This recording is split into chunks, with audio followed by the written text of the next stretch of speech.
Unlock संदर्भात जो घोषणा वडेट्टीवारांनी केली त्यानंतर मग मुख्यमंत्री कार्यालयातून तो खुलासा आला, काय गोंधळ आहे, कुठेतरी सरकारमध्ये समन्वय दिसत नाहीये. ते खरं म्हणजे या सरकारमध्ये एक मुख्यमंत्री आणि अनेक सुपर मुख्यमंत्री आहेत.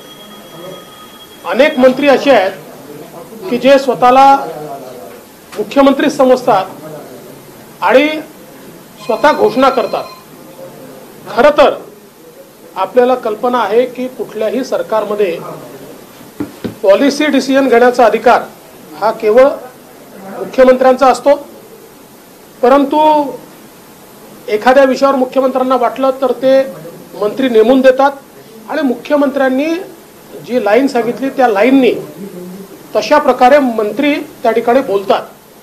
पण या सरकारमध्ये मात्र एकाच विषयावर मुख्यमंत्र्यांच्या ऐवजी 5-5 मंत्री बोलतात. म्हणजे ज्या मुख्यमंत्र्यांनी बोललं पाहिजे त्यांच्याकडनं स्टेटमेंट येत नाही आणि त्याच्या आधीच 5-5 मंत्री बोलतात. आणि सगळ्यात महत्त्वाचं असं आहे, प्रत्येक मंत्री ती अनाउन्समेंट करतो आणि सांगतो ही अनाउन्समेंट आता मुख्यमंत्री करते. म्हणजे एक प्रकारे पूर्णपणे श्रेयवाद, प्रत्येक गोष्टीचं श्रेय एक घेण्याचा एक प्रयत्न. आणि घ्या ना, पण कमीत कमी करून तरी घ्या.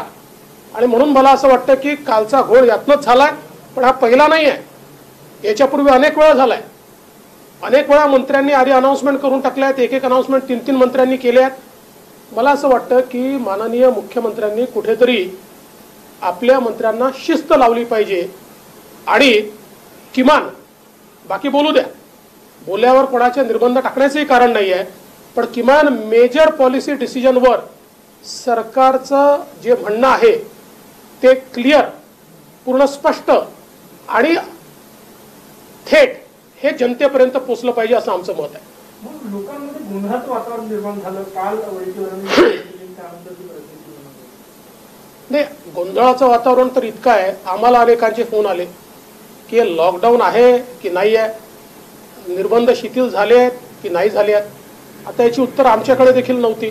शेवटी मी सांगितलं की अधिकृत हे समजायचं की मुख्यमंत्र्यांच्या वतीनं जी काही प्रसिद्धी विभागाची प्रेस नोट असते त्यात त्यांनी सांगितलं आहे की अजून झालेलं नाही आहे, 5 टप्पे आहेत, त्याच्यावर विचार होणार आहे, विचारांती त्या संदर्भातला निर्णय होणार आहे. त्यामुळे हे जे कन्फ्युजन आहे, मुळात काय असतं की आता लोक पहिला लॉकडाऊन झाला, दुसरा लॉकडाऊन झाला आणि त्यामुळे खूप मोठ्या प्रमाणात लोकांमध्ये संभ्रमही आहे, उत्कंठाही आहे, निराशाही आहे. आणि अशात काल अक्षरशः लोकांना असं वाटलं की आता झालं बाबा. किमान जे छोटे दुकानदार आहेत किंवा मध्यम रिटेलर्स आहेत ज्यांची अवस्था अत्यंत वाईट आहे, जे नॉन एसेन्शियलमध्ये येतात, त्यांना असं वाटलं की चला आता हे सगळे निर्बंध आपले संपतील. विशेषतः 7 ते 2 हा जो काही निर्बंध आहे हा अनेकांना त्या ठिकाणी चुकीचा वाटतो.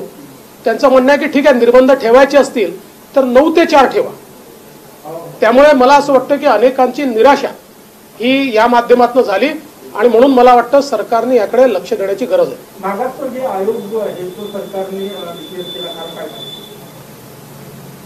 मला असं वाटतं की हे उशिरा आलेलं शहाणपण आहे.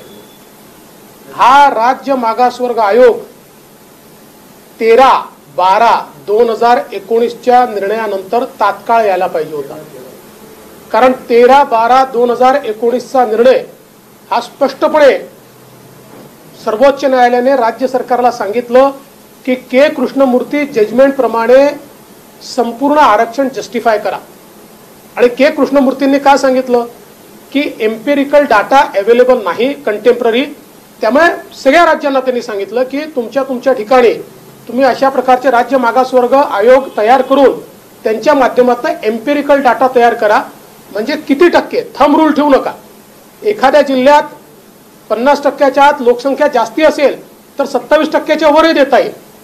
परंतु एखाद्या जिल्ह्यात ती कमी असेल आणि 50%च्या आत ॲडजस्ट करायचं असेल तर त्या ठिकाणी ते ॲडजस्टमेंट करावं लागेल. असं 13/12/2019ला सांगितल्यानंतर 2 मार्च 2021 पर्यंत या सरकारने हे आयोग तयार न केल्यामुळे खऱ्या अर्थानं सर्वोच्च न्यायालयाने या ठिकाणी ओबीसींचं राजकीय आरक्षण हे रद्दबादल केलं आणि त्यानंतरही 5 मार्चला विधानसभेतलं माझं भाषण आपण ऐका. 5 मार्चच्या माझ्या भाषणात मी सांगितलं होतं, सगळं सांगितलं होतं के कृष्णमूर्तीत काय म्हटलेलं आहे, आता पुढच्या स्टेप्स काय कराव्या लागतील, राज्य मागासवर्ग आयोग कसा तयार करावा लागेल. त्या माझ्या भाषणानंतर माननीय मुख्यमंत्र्यांनी बैठक घेतली. त्या बैठकीत हे सगळं मी सांगितलं. राज्याचे महाअधिवक्ता होते, त्यांनी देखील सांगितलं की करावंच लागेल, त्याशिवाय मिळणार नाही.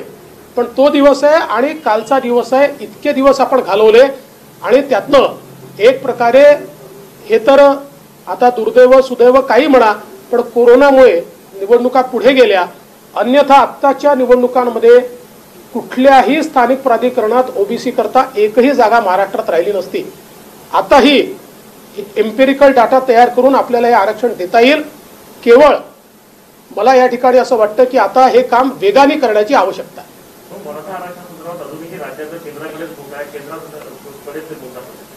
ते राज्य सरकारला मराठा समाजाला आरक्षण द्यायचंच नाहीये आणि त्यामुळे वेगवेगळे बहाणे ते सांगतात. ज्याला काम करायचं असतं तो बहाणे सांगत नाही, कारण या संदर्भातली कायदेशीर पोझिशन ही वारंवार समोर आलेली आहे.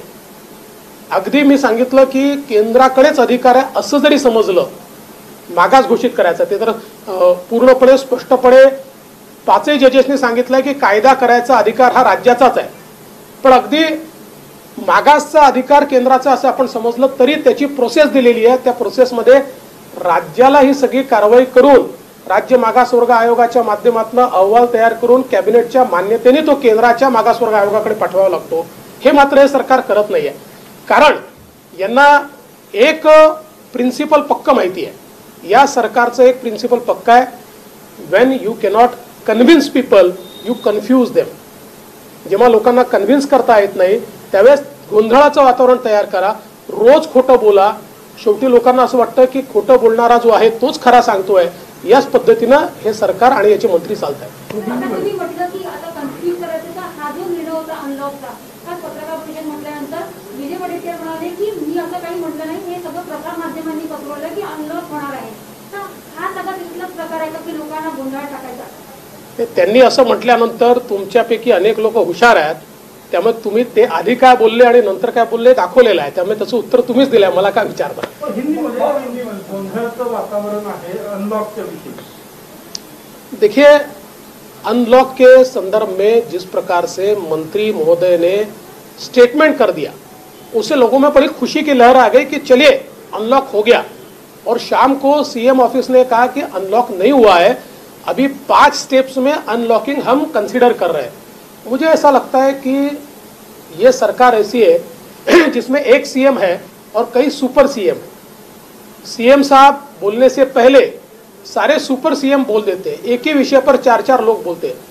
बोलने की मनाही किसी को नहीं है, लेकिन मेजर पॉलिसी डिसीजंस के ऊपर कम से कम या तो सीएम साहब बोले, सीएमओ बोले, या फिर वो जिनको चयनित करे ऐसे कोई व्यक्ति इसके ऊपर बोले, तो मैं ऐसा मानता हूं कि उससे लोगों के बीच कंफ्यूजन पैदा नहीं होगा. ये पूरा का पूरा कंफ्यूजन सरकार के कारण तैयार हुआ है. लास्ट हिंदी में एक सवाल है, कोरोना डेट के बारे में मुंबई हो पूना हो नागपुर अफरा तफरी है, आंकड़े छुपाए जा रहे हैं. देखिए, कोरोना डेथ्स के बारे में मैंने बारंबार पत्र लिखकर किस प्रकार की जगलरी हो रही है ये बताया है.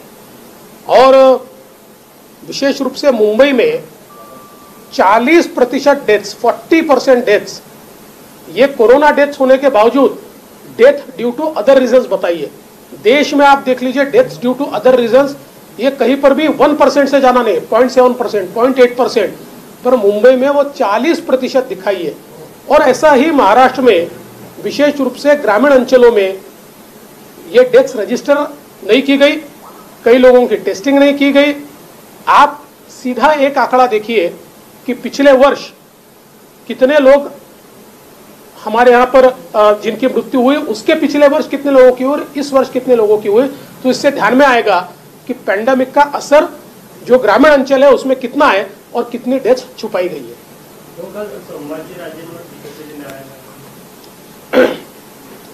मला असं वाटतं की संभाजीराजेंवर टीका करण्याचं कुठलंही कारण नाहीये. संभाजीराजेंनी सातत्याने मराठा समाजाच्या आरक्षणाच्या बाजूची भूमिका मांडली आहे आणि ते दुसरी भूमिका हे मांडतायत की सगळ्यांनी एकत्रित यावं. सगळ्यांनी एकत्रित यावं ही भूमिका काही चुकीची नाही आहे, ही बरोबर भूमिका आहे. आणि माझं तर मत असं आहे की विशेषतः आम्ही तर तयारच आहोत, पण समोरच्यांनी राजकारण करू नये हे देखील अत्यंत महत्त्वाचं आहे. मला असं वाटतं की जाणीवपूर्वक संभाजीराजेंना मिसकोट करणं किंवा कुठेतरी त्यांच्याबद्दल वेगवेगळ्या गोष्टी पसरवण्याचा प्रयत्न या ठिकाणी चाललेला आहे. आणि राणेसाहेब काय बोलले मला माहित नाही, मी जरूर राणेसाहेबांची या संदर्भात देखील चर्चा करेन, पण मला असं वाटतं की संभाजीराजेंवर टीका करणं योग्य होणार नाही. नवीन घर बांधत आहेत ना, मग विचार कशाला. पाचोरा बडगाव तालुक्यात लाभलेल्या एजीएलचे भव्य असे शोरूम ओम लक्ष्मी सिरामिक. आमच्याकडे सर्व प्रकारचे ceramic tiles, marble, granite, Kota, Kadappa, sanitary ware, ऑलरडाईट स्वस्त दरात मिळेल. ठिकाण Rajiv Gandhi colony stop, Badga road, Pachora. प्रोपा सूरज संजय वाघ. मोबाईल नंबर आहे 95 79 58 55 55 97 67 20 000 60. आजच संपर्क साधा. ओम